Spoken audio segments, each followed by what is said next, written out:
ஸ்ரீ குருப்யோ நமஹ. இது ஸ்ரீ முத்துக்காளி ஜோதிடம், ஆஸ்ட்ரோ முத்து ரமா பாலாஜி, கோவையிலிருந்து. இது குரோதி வருடம் பங்குனி மாதம். இதற்கு உண்டான கிரக நிலை விசேஷ தினங்கள் என்ன அப்படின்னு பார்க்கலாம்.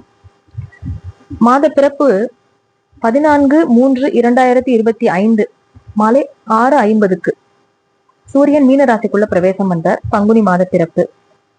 கிரக நிலைன்னு பார்த்தோம்னா, ரிஷபத்துல குரு, மிதுனத்துல செவ்வாய், அன்னைக்கு சிம்ம ராசியில சந்திரன் இருக்கார், கன்னியில் கேது, கும்பத்தில் சனி, மீன ராசிக்குள்ள சூரியன் பிரவேசம் பண்றார். ஏற்கனவே அங்க ராகு, புதன், சுக்கிரன் வக்ரகதியில அங்க பிரயாணம் பண்ணிட்டு இருக்கார். இப்போ இது மாத ஆரம்பத்துல இருக்கக்கூடிய கிரக நிலை. அடுத்தடுத்து கிரகங்களுடைய நகர்வு எப்படி இருக்குன்னா, 15/3/2025 அன்னைக்கு புதன்கிழமை புதன் கிரகத்தினுடைய வக்ர பயிற்சி ஆரம்பமாகிறது. புதன் நேர்கதியில் இருந்தவர் வக்ரமாகிறார். 29 மார்ச் அன்று சனி மீனராசிக்குள்ள பிரவேசம் பண்றார். அன்னைக்குதான் சனி பயிற்சி, அன்னைக்கு கிரகணம். அடுத்தது 2-4 ஏப்ரல் 2ஆம் தேதி செவ்வாய் கடகராசிக்குள்ள வர்றார். மிதுனத்திலிருந்து கடகத்துக்குள்ள பிரவேசம் பண்றார். 7ஆம் தேதி ஏப்ரல் அன்னைக்கு புதனுடைய வக்ரகதி நிறைவு பெற்று அவர் நேர்கதிக்கு திரும்புறாருன்னு வச்சுக்கோங்க. அடுத்து 13-4 ஏப்ரல் 13 அன்னைக்கு சுக்கிரன் அவருடைய வக்ரகதி முடிவு பெறுறது. இதுதான் மாத ஆரம்பத்துல இருக்கக்கூடிய கிரகங்கள். Towards the end of the month, Panguni கடைசியில இப்படிதான் மாறுறது. அதாவது 13ஆம் தேதி ஏப்ரல் அந்த இரவுக்கு மேல, இப்போ 14ஆம் தேதி இங்கிலீஷ் தேதிப்படி பார்த்தோம்னா 14/4 அதிகாலை 3:21 தமிழ் வருட பிறப்பு, விஸ்வாவசு வருடம் பிறக்கிறது. இதுதான் இருக்கக்கூடிய கிரக நிலை. இப்போ இந்த பங்குனி மாதத்துக்கு உண்டான விசேஷ தினங்கள் அப்படின்னு பார்த்தோம்னா, மார்ச் 22ஆம் தேதி பதஞ்சலி சித்தருடைய ஜெயந்தி. 29ஆம் தேதி மார்ச் அன்னைக்கு சனிப்பெயர்ச்சி இருக்கு. அன்னைக்கு அமாவாசை, அன்னைக்கு கிரகண நாளும் கூட. 30ஆம் தேதி 30/3 அன்னைக்கு யுகாதி, தெலுங்கு வருட பிறப்பு. 6-4 ஏப்ரல் 6ஆம் தேதி அன்னைக்கு ஸ்ரீராம நவமி. 10-4 ஏப்ரல் 10 அன்னைக்கு மகாவீர் ஜெயந்தி. 11-4 அன்னைக்கு பங்குனி உத்திரம். 14-4 அன்னைக்கு தமிழ் வருட பிறப்பு, விஸ்வாவசு வருடம் பிறக்கிறது. இதுதான் இந்த பங்குனி மாதத்தினுடைய கிரக நிலையும் அந்த முக்கியமான விசேஷ தினங்களும். சோ மாத இறுதியில நம்ம பார்த்தோம் அப்படின்னா, ரிஷப ராசியில குரு இருப்பார், கடக ராசியில செவ்வாய், கன்னி ராசியில கேது, மாத இறுதியில துலாம் ராசியில சந்திரனுடைய சஞ்சாரம், மீன ராசியில சூரியன், சுக்கிரன், புதன், ராகு, சனி இவர்களுடைய 5 கிரகங்களுடைய கூட்டணி அங்க இருக்கு. இப்படிப்பட்ட நிலையில தான் அடுத்த வருடமான விஸ்வாவசு வருடம் பிறக்கிறது. இந்த பங்குனி மாதத்துல இந்த கிரகங்களுடைய சேர்க்கை இந்த மாதிரி அமைவு இருக்கிறதுனால பல முக்கியமான மாற்றங்கள் நிகழும் அப்படின்னு சொல்றாங்க. அதாவது இது பொதுவா ஒரு சுப கிரகங்களோ பாவ கிரகங்களோ அதோடைய திரிகோணம் அல்லது கேந்திரங்கள் அதுல அதோடைய ஒரு சேர்க்கையோ பார்வையோ இருக்கும்போது என்ன ஆகும்னா, நிறைய சுப அசுப பலன்கள் உலக அளவுல பொதுவாவே நடக்கும். நம்ம இப்ப ஆரம்பத்துல இருந்தே பார்த்துட்டு இருக்கோம். சனிக்கு எப்போ திரிகோணத்துல போய் செவ்வாய் உட்கார்ந்தாரோ, அதே மாதிரி ராகுக்கு கேந்திரத்துல போய் செவ்வாய் உட்கார்ந்தாரோ, இந்த காலகட்டம் ரொம்ப ஒரு சோதனையாகவே இருக்கிறது. கிட்டத்தட்ட நம்ம ஒரு 2-2.5 மாதங்களுக்கு மேலாகவே கொஞ்சம் கொஞ்சமா நிறைய ஒரு உலக அளவிலையும் எதிர்பாராத நிறைய விஷயங்களை நம்ம கேள்விப்படுறோம். நிறைய இயற்கை சீற்றங்கள், விபத்துக்கள்னு சொல்லக்கூடிய விஷயங்களை நம்ம நிறையவே பாக்குறோம். எப்பெல்லாம் செவ்வாய் சனியை பாக்குறாரோ, அவருடைய சம்பந்தம் ஏற்படுகிறதோ, அப்ப எல்லாமே சனி இருக்கும் இடத்துல ஒரு பயங்கரமான அதிர்வலைகளை அவர் கட்டாயமா உண்டாக்குவார். செவ்வாய் அவருடைய பார்வை பார்க்கும்போது, அதே மாதிரி திரிகோணத்துல சேரும் போதும் சரி. அதனால சனி பகவான் மகர ராசியில இருக்கிறப்பவும் செவ்வாய் பார்த்தாருன்னா அவருடைய 8ஆம் பார்வையா பார்ப்பார். அதே மாதிரி கும்பத்துக்கு சனி வரும்போது அவர் மிதுனத்திலேயோ இப்ப இருக்கிற மாதிரி இருந்தாருன்னா கடகத்துக்கு வரும்போது அவர் 8ஆம் பார்வையா பார்ப்பார். அப்போ செவ்வாய் எப்பெல்லாம் சனியை பார்க்கிறாரோ, சனிக்கும் செவ்வாய்க்கும் எப்பெல்லாம் அந்த ஒரு திரிகோணத்துல ஒரு தொடர்பு ஏற்படுகிறதோ, அப்பெல்லாம் நிறைய மாற்றங்கள், அந்த சீற்றங்கள் இதெல்லாம் நிகழக்கூடிய வாய்ப்புகளை நம்ம பொதுவா பாக்குறோம். இப்ப இந்த பங்குனி மாதமும் இதற்கு விதிவிலக்கல்ல. அதே போல அடுத்து வர இருக்கக்கூடிய அந்த ராகுகேது பயிற்சி அந்த காலகட்டத்திலயுமே வந்து நம்ம நிறைய வந்து இந்த கிரகங்களுடைய சேர்க்கை அதனுடைய பார்வைகள் மூலமா அந்த ஒரு இப்போ ராகுகேது பயிற்சிக்கு முன்னாடி இருக்கக்கூடிய அந்த இந்த 1.5 மாதங்கள் வந்து நிறைய விஷயங்கள் இந்த மாதிரி நம்ம கேள்விப்படுவோம். நிறைய ஆகாயத்துல நடக்கக்கூடிய நிறைய விமான விபத்துகள் ஆகட்டும், நம்ம ரீசெண்டா கூட கேள்விப்பட்டோம் நிறைய. அதே போல பேரிடர் அப்படின்னு சொல்லக்கூடிய விஷயங்கள் வந்து நிறைய நடக்கிறத நம்ம பாக்குறோம். ஏன்னா சனியும் ராகுவும் வந்து ஒரு இதுல சேரும் போது ஒரு கட்டத்துல அப்போ அந்த நெருக்கமான சேர்க்கை அப்படிங்கிறது ரொம்ப ஒரு அந்த இடமே வந்து ஒரு யுத்தகலம் மாதிரி ஆயிடும்னு வச்சுக்கோங்க.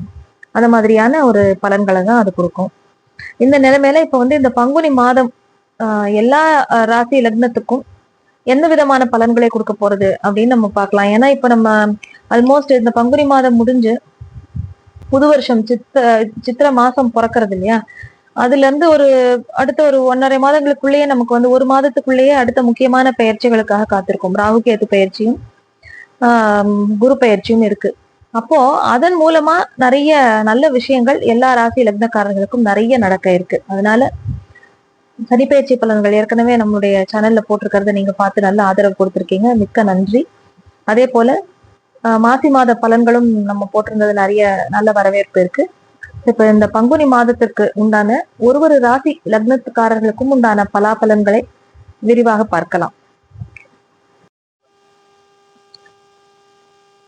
இது துலாம் ராசி துலாம் லக்னக்காரர்களுக்கு இந்த பங்குனி மாதம் எப்படி இருக்குன்னு பார்க்கலாம். உங்களுடைய ராசி லக்னத்திற்கு 12ஆம் இடத்தில் கேது பகவான், 6ல் சூரியன், ராகு, புதன், சுக்கிரன், 5ஆம் இடத்தில் இருக்கக்கூடிய சனி பகவான் 29ஆம் தேதி பயிற்சியாகி 6ஆம் இடத்துக்கு போறார். 8ஆம் இடத்துல குரு பகவான் இருக்கு. 9ஆம் இடத்தில் செவ்வாய், அவர் வந்து ஏப்ரல் 2ஆம் தேதி பயிற்சியாகி 10ஆம் இடத்துக்கு வர்றார். இப்போ உங்களுடைய 12ஆம் இடத்துல கேது இருந்தது அப்படிங்கிறது கொஞ்சம் உங்களுடைய தூக்கத்தை கெடுத்திருக்கும். ஏதாவது மாறி மாறி ஏதாவது பிரச்சனைகளை பத்தி யோசிச்சுட்டு இருக்கிற மாதிரியான ஒரு தூக்கத்தை கெடுக்கக்கூடிய ஒரு விஷயமாக இருக்கும். உங்களுடைய ஆழ்ந்த உறக்கம்னு சொல்றோம் இல்லையா, இந்த எண்ட் ஆஃப் த டே நம்ம ஏதாவது ஒரு கவலையை மனசுல நினைச்சு யோசிச்சுட்டு இருக்கிற மாதிரி இருக்கும். ஆனா உங்களுக்கு வந்து ராகு 6ல் இருப்பது நிறைய விதத்துல கை கொடுத்ததுன்னு தான் சொல்லலாம். 5ஆம் இடத்துல இருக்கிற சனியால நிறைய குழந்தைகள் வகையில சில கவலைகள் தோன்றி நிறையும். குழந்தைகளை பத்தின கவலை, இல்ல அவங்களுக்கே வந்து குழந்தை பிறப்புல இருக்கக்கூடிய சில பிரச்சனைகள், இதெல்லாம் கொடுத்திருப்பாரு சனி பகவான். இப்போ ராகு வந்து 6ல் உட்கார்ந்து இருக்கும் போது என்ன ஆகும்னா, உடம்பில் இது நாள் வரைக்கும் நோய் தொந்தரவுக்கு ஏதாவது ஒரு தீர்வு கிடைக்கல அப்படின்னா அதெல்லாம் இப்போ உங்களுக்கு கைகூடி வரும். உடம்புல இருக்கிற வியாதியை வெளிக்கொணர்ந்து காட்டி அதுக்கு சரியான ஒரு மருத்துவம், அதற்குண்டான தீர்வையும் கொடுப்பார். 6ல் இருக்கிற ராகு வந்து உங்களுக்கு எதிரிகளே இல்லாத நிலையை உருவாக்குவார் அப்படின்னு சொல்லலாம். நிறைய பிரச்சனைகள் வரும், அடுக்கடுக்கா வந்திருக்கும். ஆனா அதையெல்லாம் சால்வ் பண்ணி அதற்கு வந்து ஒரு தீர்வு காணக்கூடிய ஒரு பாக்கியம் உங்களுக்கு கிடைக்கும்.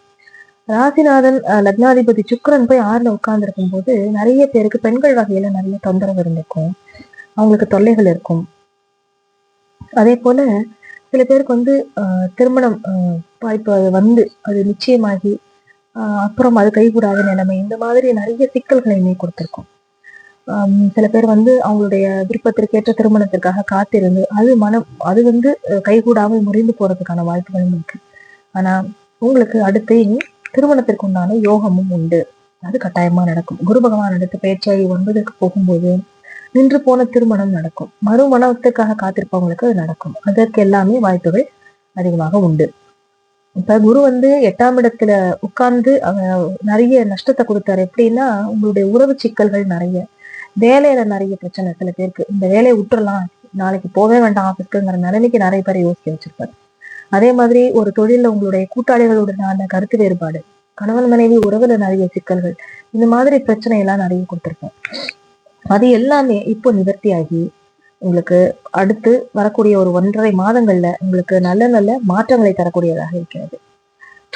அதாவது இப்பதான் நம்ம கல்யாணத்துக்கு பார்த்துட்டு இருக்கோம் அப்படின்னா மனமெல்லாம் இனிப்பீடப்பாயி உங்களுக்கு நல்லதொரு வீட்டுல கெட்டி மேளம் கொட்டக்கூடிய வாய்ப்புகள் அவசியமாக உண்டு. அதே போல குழந்தை பேருமையும் பிரச்சனை இருந்தவங்களுக்கு அடுத்து வரக்கூடிய காலகட்டம் உங்களுக்கு குழந்தை பேச்சு இருக்கிறத ஒரு ட்ரீட்மெண்ட் மூலமா, மெடிக்கல் அசிஸ்டட் இது அப்படிங்கிற மாதிரி ஒரு ட்ரீட்மெண்ட் மூலமா குழந்தை பேருக்கு உண்டான வாய்ப்புகள் நிறைய இருக்கு. இது ஆப்டான டைம். நீங்க வந்து உங்க ஜாதகத்துல சுய ஜாதகத்துடைய பலன்களையும் ஆய்ந்து எடுத்துக்கொண்டு கட்டாயமாக இதற்கு முயற்சி பண்ணலாம். இந்த வருடம் அதை கைகூடக்கூடிய பாக்கியங்கள் நிறைய உண்டு. புத பகவான் வந்து போய் 6ல உட்கார்ந்து இருக்கும் போது உங்களுக்கு நிறைய பேருக்கு வந்து வேலையில வந்து ஒரு நல்ல முன்னேற்றகரமான மாற்றங்களை கொடுப்பார்.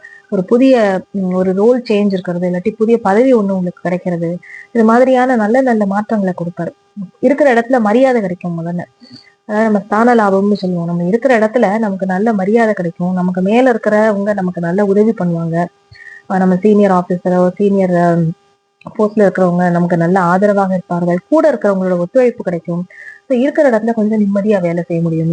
அந்த மாதிரியான நல்ல மாற்றங்கள்லாம் கட்டாயமாக உண்டு. சுக்கிரன் மட்டும் கொஞ்சம் 6ல இருக்கும்போது அவருடைய டியூவல் ரோலை பிளே பண்ணுவார். லக்னாதிபதியாகவும் இருக்கார், 8ஆம் இடத்திற்கும் அதிபதி. அதனால எதிர்பாராம டக்கு டக்குன்னு சில அசிங்க அவமானத்தெல்லாம் அவர் கொடுத்துருவாரு. அதனால நீங்க யாருக்கிட்ட பழகும் போதும் ஜாக்கிரதையாக பழகுவது ரொம்ப ரொம்ப அவசியம். பெண்கள் சம்பந்தமான விஷயத்துல நிறைய தொல்லைகள் இருக்கும், நிறைய காரிய தடங்கல்கள் இருக்கும் அவங்க மூலமா. ஆனா இப்ப ராகு 6ல உட்கார்ந்துட்டு இருக்கும் போது அவர் செய்யற காரியங்கள்ல வெற்றியை கொடுப்பார். அவங்க நிறைய பிரச்சனைகளை கொடுத்துதான் அங்க தீர்வு கொடுப்பார். சுக்கிரனும் ராகுவும் அங்க சேர்ந்திருக்கிறதுங்கிறது அப்படி ஒன்றும் ஒரு நல்ல பிளேஸ்மெண்ட் கிடையாது. சூரிய பகவானும் வந்து என்ன பண்ணுவாருன்னா, நீங்க வேலை செய்யற இடத்துல உங்களுக்கு நல்ல மதிப்பு மரியாதை கிடைக்கிறதுக்கு உண்டான வாய்ப்புகளையும் கொடுப்பார். அதே மாதிரி நல்ல பொருள் சேர்க்கை கிடைக்கும். உங்களுக்கு நல்ல தனலாபம் உண்டு. நிறைய யாருக்கெல்லாம் வந்து இப்போ வந்து ப்ரமோஷனுக்கோ இல்லை இன்க்ரிமெண்ட்டுக்கோ காத்துட்டு இருக்கீங்க அப்படின்னா உங்களுக்கு எல்லாமே இப்போ நல்லபடியா கிடைக்கக்கூடிய ஒரு காலகட்டமாக தான் இருக்கு. செவ்வாயும் வந்து 9ஆம் இடத்துல இருந்து 10ஆம் இடத்துக்கு வந்துருவார். அவரு தான் உங்களுக்கு வந்து தனகாரகன். 2-7 உண்டானவர் தான் செவ்வாய். அப்போ இனி கொஞ்சம் கொஞ்சமா உங்களுக்கு வந்து அந்த தனஸ்தானம் வந்து இப்ப ஆல்ரெடி உங்களுக்கு தனபாவத்துல வந்து குருவுடைய பார்வை இருந்துட்டு இருக்கு. இருந்தாலுமே அதுல இருக்கக்கூடிய நிறைய தடைகள் எல்லாமே வந்து இப்ப அது நீங்கிவிடும். இப்ப நிறைய பேருக்கு வந்து தொழில் மூலமா எனக்கு வந்து இது கிடைக்கணும்னு நான் எதிர்பார்த்துட்டு இருக்கேன், கூட்டாளிகள்கிட்ட இருந்து என்னோட பங்கு எனக்கு வரணும், அது இன்னும் வரல அப்படின்னா இனி அதெல்லாம் கிடைக்கக்கூடிய காலம். செவ்வாய் வந்து உங்களுடைய தனகாரகன் முழுக்க அவர் வந்து இப்ப நீச்சத்தை நோக்கி போறார். அப்போ அது மட்டும் கொஞ்சம் கவனத்துடன் நீங்க கையாள வேண்டியது. என்ன செலவு பண்ணாலும் நான் அதை வந்து நீங்க கொஞ்சம் இந்த செலவு அவசியமா அப்படின்னு ஒரு தடவைக்கு 2 தடவை அதை யோசிச்சுட்டு அதுக்கப்புறம் அதை நீங்க செலவு பண்ணுங்க. பட்ஜெட் பண்ணிக்கோங்க எப்பயுமே. கொஞ்சம் தனபாவம் வந்து அடிபடும் போது நம்ம என்ன பண்ணணும், குரு பார்வை இருக்கு இல்லைன்னு சொல்லலை, இருந்தாலுமே ஒரு தனகாரகன் எந்த நிலைமையில இருக்கார் அப்படிங்கிறது ரொம்ப ரொம்ப முக்கியம். அந்த அந்த வலுவோட அந்த கிரகம் இருந்தது அப்படின்னா அந்த பாவகமும் வலுப்பெறும். அது கட்டாயமா நீங்க வந்து இதை மனசுல வச்சுக்கணும். இப்ப குருவுடைய பார்வை இருக்கு, தனஸ்தானத்துக்கு விழறது குருவுடைய பார்வை. அதே போல 4ஆம் இடத்திற்கும் விழறது, 12ஆம் இடத்திற்கும் குரு பார்வை உண்டு. அப்போ பிரயாணங்கள் மூலமா கொஞ்சம் நல்லதெல்லாம் நடக்கும். தூரதேச பிரயாணங்கள் இதெல்லாம் பண்றோம்னா அது மூலமா கொஞ்சம் நல்லதெல்லாம் நடக்கும். வெளி இடங்களுக்கு டிராவல் பண்றது மூலமா கொஞ்சம் ஏதாவது பொருள் வரவு இருக்கும். நிறைய பேருக்கு வந்து டிராவலிங் தான் அவங்களுடைய பிசினஸ் அப்படின்ற மாதிரி எல்லாம் இருக்கும் இல்லையா, அவங்களுக்கெல்லாம் வந்து நல்ல ஒரு லாபம் கிடைக்கக்கூடிய காலம் தான் இது. அதுல ஒன்றும் பெரிய கை சுட்டுக்கிற மாதிரி இருக்காது. ஆனா மனைவி வழியில ஏதாவது குடும்பத்திற்கு கிடைக்க வேண்டிய வருமானங்களோ அதுல எல்லாம் கொஞ்சம் கொஞ்சம் பாதிப்புகள் வந்து விலகும். அதுல கொஞ்சம் கவனமாக இருக்கணும். முக்கியமா இந்த துலாம் ராசிக்காரர்களுக்கு வந்து என்னன்னா உங்களுக்கு இனி நல்லதுதாங்க நடக்கும். அது வந்து கவலையே கிடையாது. ஏன்னா அடுத்து வரக்கூடிய குரு பயிற்சி வந்து நல்ல மாற்றத்தை கொடுக்கும். அதே போல சனியும் 5ஆம் இடத்துல இருந்து நகர்றாங்கிறது மைண்ட் ஒரு மாதிரி ஒரு குழப்ப நிலையில ஒரு தெளிவற்ற சிந்தனை இருக்கும். அதை வந்து சனி பகவான் தடுத்துட்டே இருப்பாரு. ஒழுங்கா நம்மளை ப்ராப்பரா யோசிக்க விடாம ஒரு மந்தத்தன்மையும் ஒரு நமக்கே ஒரு லோ கான்ஃபிடன்ஸ் இருக்கிற மாதிரியான நிலைமையும் கொடுப்பாரு. குழம்பிப்போம், நமக்கு நாமே குழம்பிப்போம். கரெக்டா டிசைட் பண்ணி அப்புறம் அது தப்பா டிசைட் பண்ணி இப்படி நமக்குள்ளே நம்ம நிறைய மன போராட்டம் இருக்கும். அதெல்லாம் அதுல இருந்தெல்லாம் நீங்க வந்து இப்ப விடுபட்டுவீங்க. இப்பவே கொஞ்சம் உங்களுக்கு ஒரு கிளாரிட்டி கிடைச்சிருக்கும். சனி பகவான் வந்து உங்களுக்கு ரொம்ப நட்பு நிறை கிரகம் தான். அவர் போய் உங்களுக்கு நல்லது செய்யக்கூடியவர். அவர் போய் 6ல உட்கார்ந்துட்டு இருக்கும்போது உங்களுக்கு நீங்க செய்யற வேலை, உத்தியோகம் பார்க்குற இடத்துல உங்களுக்கு நல்ல நிம்மதி கிடைக்கும். உத்தியோகம் பார்க்குற இடத்துல உங்களுக்கு வந்து நல்ல ஒரு திருப்தி கிடைக்கும். இத்தனை நாளா வந்து நம்ம செய்யற வேலைக்கு ஒரு அப்ரிசியேஷனே இல்லையா அப்படிங்கிற ஃபீலிங் இருந்திருக்கும் இல்லையா, அதனாலயே நிறைய பேர் வந்து வேலை விட்டுற வேலையை மாறிட்டேன் அப்படி யோசிச்சுட்டு இருப்பீங்க. இனி அந்த நிலைமைகள் எல்லாமே மாறும். அதனால துலாம் ராசி லக்னக்காரர்களுக்கு நல்ல மாற்றங்கள் காத்துட்டு இருக்கு. இந்த குரு பயிற்சியை ஒட்டி சனி பயிற்சியை ஒட்டி ராகு வந்து திருப்பி 5ஆம் இடத்துக்கு வருவார். அதுவும் உங்களுக்கு நீங்க காத்துட்டு இருக்கிற விஷயங்கள், குழந்தை பேருக்காக காத்துட்டு இருக்கிறது, குழந்தைகளை பத்தின விஷயங்கள், இதுல எல்லாமும் வந்து கொஞ்சம் நல்லதெல்லாம் கொடுப்பாரு. அதனால அடுத்தடுத்து வரக்கூடிய அந்த கிரகங்களுடைய மாற்றங்கள் வந்து உங்களுக்கு நல்ல விதமாகவே இருக்கிறது. பங்குனி மாதம் வந்து நல்ல ஒரு முன்னேற்றகரமான மாதம்.